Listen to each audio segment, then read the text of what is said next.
Shalom saudara terkasih, salam jumpa bersama saya Romo Amo MSC dalam RSM pada hari Minggu biasa yang ke-11.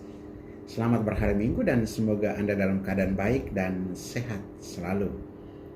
Saudara, hari ini firman Tuhan dari Injil Markus pasal 4 ayat 26 sampai 34 tentang perumpamaan tentang biji yang paling kecil dari semua jenis biji dan dapat bertumbuh ya, dan menjadi besar ya, termasuk biji sesawi yang paling kecil tapi kemudian bisa bertumbuh menjadi besar dan bisa memberikan hasil yang melimpah.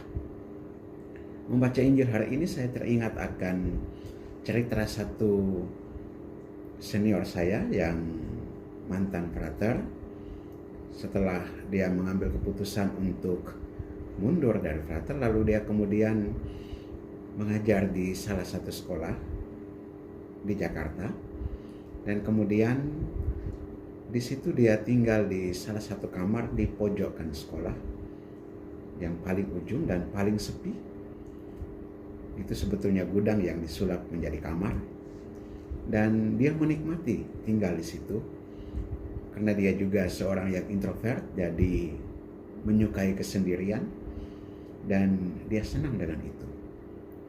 Dalam perjalanan waktu kemudian dia mulai mengembangkan dirinya, melihat potensi yang ada pada dirinya, kemudian dia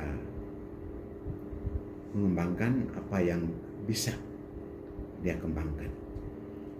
Dan ternyata dia bertumbuh begitu bagus, sampai saat ini menjadi seorang yang cukup terkenal dalam hal public speaking.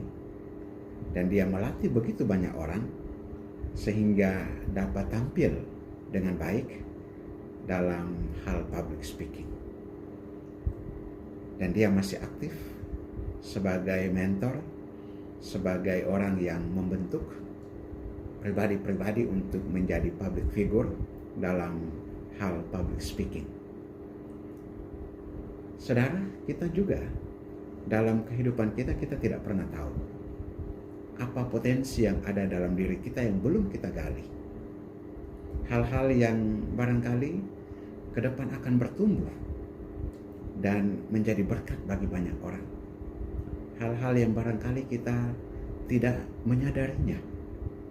Sebagaimana perumpamaan hari ini, Yesus katakan dalam perumpamaan, kerajaan Allah itu seumpama orang yang menaburkan benih di tanah. Malam hari ia tidur dan siang hari ia bangun, dan benih itu mengeluarkan tunas. Dan tunas itu makin tinggi. Bagaimana terjadinya orang itu tidak tahu. Bumi dengan sendirinya mengeluarkan buah. Mula-mula tangkai, lalu bulir, kemudian butir-butir yang penuh isinya pada bulir itu. Apabila buah itu sudah cukup masak, orang itu segera menyabit, sebab musim menuai sudah tiba. Ataupun ada perumpamaan lagi, hal kerajaan itu seumpama biji sesawi yang ditaburkan di tanah. Memang biji itu yang paling kecil daripada segala jenis benih yang ada di bumi. Tetapi apabila ditaburkan, ia menjadi lebih besar daripada segala jenis sayuran yang lain dan mengeluarkan cabang-cabang yang besar sehingga burung-burung di udara dapat bersarang dalam naungannya. Dan perumpamaan ini mau mengajarkan juga kepada kita tentang karunia dan rahmat Allah yang ditaburkan dalam hati kita, yang perlu untuk kita gali, untuk kita kenal dan kita tumbuhkan. Dan Tuhanlah yang memberikan pertumbuhan itu ketika kita menyerahkan pada Tuhan untuk dibimbing dan dituntun oleh-Nya.